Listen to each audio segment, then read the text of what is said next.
ఉన్న బంగారాన్ని విడిపించి ఆ రోజు ఆన్లైన్ రేటుకే మేము కొంటాం. Sharma gold company. నమస్తే, నేను Keshav. Welcome to Suman TV.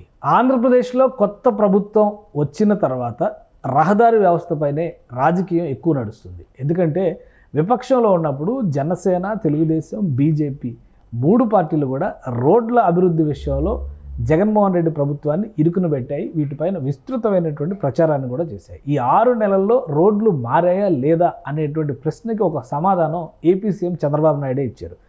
ఈసారి సంక్రాంతికి మీ ఊళ్ళకు వెళ్ళినప్పుడు మీ ఊళ్ళలో రోడ్లు బాగోపోతే ఫోటో తీసి సోషల్ మీడియాలో ట్యాగ్ చేయండి అంటూ ఒక సవాల్ విసిరారు. ఒకవేళ రోడ్లు బాగుపడకపోతే మీ ఎమ్మెల్యేదే బాధ్యత, పూర్తి స్థాయి చర్యలు ప్రభుత్వం తీసుకుంటుంది అనేటువంటి హెచ్చరికను కూడా జారీ చేశారు. ఇంత కాన్ఫిడెంట్గా చెప్పడం వెనుక కారణం ఏంటి? ఆంధ్రప్రదేశ్లో రోడ్లు శరవేగంగా మారిపోతున్నాయా? ఈ అంశాన్ని విశ్లేషించేటువంటి ప్రయత్నం చేద్దాం. మనతో పాటు అనలిస్ట్ సుబ్రహ్మణ్యం గారు. నమస్కారం. నమస్కారం సార్. రహదారి చుట్టూ రాజకీయం విపరీతంగా జరిగింది ఆంధ్రప్రదేశ్లో. అవును, జనసేన పార్టీ అయితే ఒక ఫోటో క్యాంపెయిన్ కూడా రన్ చేసింది. వాళ్ళు డబ్బులు పెట్టి కూడా రోడ్లు రిపేర్ చేసినారు. వాళ్ళ సొంత డబ్బులు పెట్టి రిపేర్ కూడా చేశారు. పవన్ కళ్యాణ్ గారు రాజమండ్రి ఆయన సొంత డబ్బులు పెట్టి కూడా రోడ్లు వేసినాడు. సో ఇప్పుడు పరిస్థితి మారిపోయిందా? చంద్రబాబు నాయుడు గారు ఏంటి సవాల్ విసరడం వెనక రీజన్?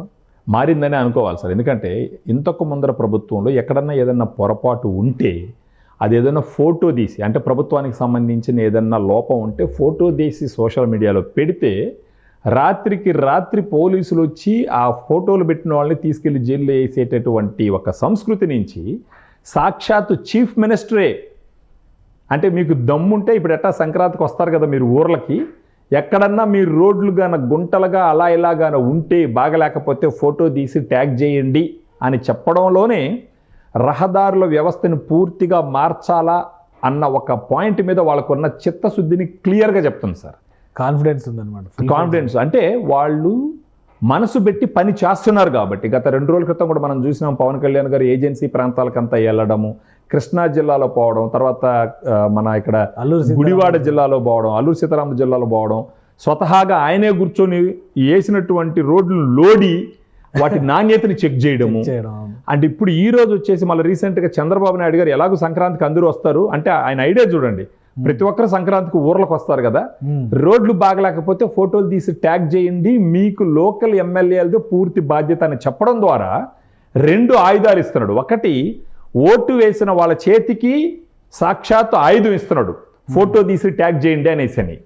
తర్వాత అక్కడున్న ఎమ్మెల్యేలకి మీరు ఏదో ప్రభుత్వంలోకి వచ్చిన తర్వాత 4 రూపాయలు సంపాదించి వెనకాల వేసుకుంటాము, రోడ్లు ఎట్టపోయినా మాకు సంబంధం లేదు, ప్రజలు ఎన్ని కష్టాలు పడితేనా మాకు అక్కర్లేదనే ఆలోచన ధోరణి ఎవరికన్నా ఉంటే గనక వాళ్ళను కూడా మేల్కొల్పి వాళ్ళని పరిగెత్తించడానికి ఇతను చేస్తున్నటువంటి ఒక స్ట్రాటజిక్ మూవ్ అని చెప్పి చెప్పుకోవచ్చు సార్ మనం. రైట్.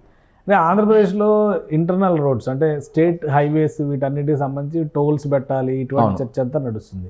ఇప్పుడు నిర్మాణం జరుగుతున్నటువంటి రోడ్లన్నీ కూడా పూర్తిగా సెట్ చేయడం, పూర్తిగా ప్రభుత్వ నిధులతోనే నిర్మాణం చేస్తున్నారు. ఎంత మేరకు నిర్మాణాలు జరిగి ఉండొచ్చు? ఎందుకు అంత కాన్ఫిడెంట్గా వీళ్ళు మాట్లాడుతున్నారు? వాళ్ళు ప్రోగ్రెస్ రిపోర్ట్ ఇస్తూ ఉన్నారు సార్. యాక్చువల్గా మీరు చూసినారంటే వాళ్ళు ప్రోగ్రెస్ రిపోర్టు వాళ్ళ ఎక్స్ అకౌంట్స్లో కానీ, న్యూస్ పేపర్లో కానీ, వీడియోస్లో కానీ చెప్తూ ఉన్నారు. యాక్చువల్గా ఒకవేళ దాంట్లో చిత్తశుద్ధి లేకుంటుంటే ఈ ప్రోగ్రెస్ రిపోర్ట్ అన్నది ఎవరు ఎక్కడెక్కడికైతే వాళ్ళు వెళ్ళి ప్రామిస్ చేసినారో ఈ పల్లి పండుగల్లో కూడా ఈ రోడ్డు చేపిస్తాం అన్నది ప్రతిదీ చేయడం మొదలుపెట్టినారు. సో బేసిక్ ఐడియా ఏంటంటే సంక్రాంతి టయానికి నవంబర్లోనే చెప్పినారు ఎవరు, చంద్రబాబు నాయుడు గారు, సంక్రాంతి అప్పటికి రాష్ట్రం మొత్తం మీద ఉన్న రోడ్లు ఎక్కడైతే గుంతలు ఉన్నాయో అవన్నిటిని పోడ్చాలా, రోడ్డుల్ని సాధారణం చెయ్యాలా అన్నది ఒక ప్రాజెక్టు.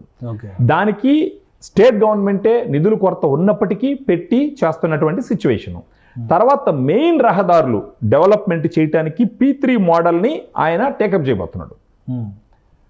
ప్రజలు, ప్రభుత్వము, ప్రైవేటు P3 మోడల్లో చేయాలని చెప్పేసి ఒక డెసిషన్ తీసుకోవడం జరిగిందనమాట.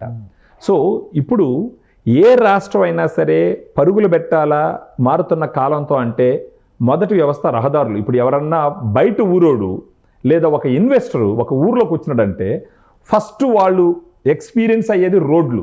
ఇప్పుడు రోడ్లు బాగా విశాలంగా బాగా క్వాలిటీగా ఉన్నాయని అంటే క్లియర్గా ఆ ఇన్వెస్టర్కి ఫస్ట్ అర్థమయ్యేది ఏంటి అంటే ఇక్కడున్న ప్రభుత్వానికి రోడ్లు నిర్మించడంలో చిత్తశుద్ధి ఉంది, అభివృద్ధి చెయ్యాలన్న ఆలోచన వాళ్ళు జెన్యూన్గా ఉన్నారు అని చెప్పడానికి ఫస్ట్ ఉదాహరణ రోడ్లు.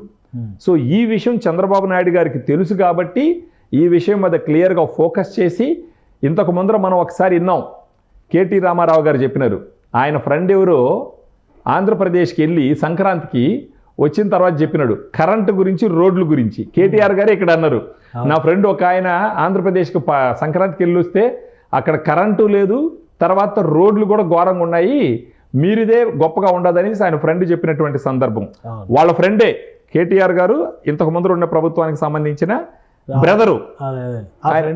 అక్కడ కూడా వాళ్ళ ఫ్రెండే కదా, వాళ్ళ ఫ్రెండే గారు సీఎం గా ఉన్నారు. సో వాళ్ళే చెప్పినారు అలాంటి సిచ్యువేషన్లో 6 నెలల కాలంలో రోడ్లు గుంటలన్నీ పోడస్తామని తీసుకున్నటువంటి నిర్ణయం ఖచ్చితంగా అభినందించదగినటువంటిది. అది కాకుండా ప్రతి ఒక్కరికి సవాల్ ఇస్తున్నారు. ఇప్పుడు వైఎస్ఆర్సీపీకి సంబంధించిన వాళ్ళు ఎవరైనా ఉంటే దీన్ని ఒక మంచి ఆపర్చునిటీగా తీసుకొని ఎక్కడన్నా రోడ్లు గుంతలుగా ఉంటే ఫోటోలు తీసి ట్యాగ్ చేసినారంటే, ఈ రకంగా ఎక్కడన్నా ఇప్పటికీ కొన్ని రోడ్లు కానీ సరైన కండిషన్లో లేకపోతే ఈ ప్రభుత్వం ఛాలెంజ్ను వాడుకొని వాటిని బాగుపరిచేటటువంటి గొప్ప అవకాశం. రైట్. అంటే ఇప్పుడు రాష్ట్రంలో సంక్రాంతికి వచ్చే వాళ్ళందరూ కూడా ఈ ఫోటో క్యాంపెయిన్కి రెడీ అవ్వాలి. ఫోటో క్యాంపెయిన్కి రెడీ అవ్వాలి. అంటే సాక్షాత్తు సీఎం గారే చెప్తున్నారు కదా, మీరు చేయండి అని చెప్పేసి. ఇంకా కళ్ళు మూసుకొని ధైర్యంగా ఎక్కడన్నా గుంటలు ఘోరంగా రోడ్లు ఉంటే కనుక ఫోటోలు తీసి ట్యాగ్ చేసినారంటే, అంటే మ్యాక్సిమం చేస్తున్నారు ఇప్పుడు. వాళ్ళకి ఇన్ఫర్మేషన్ అన్ని పనులు కంప్లీట్ చేయాలనేసి ఉంటుంది.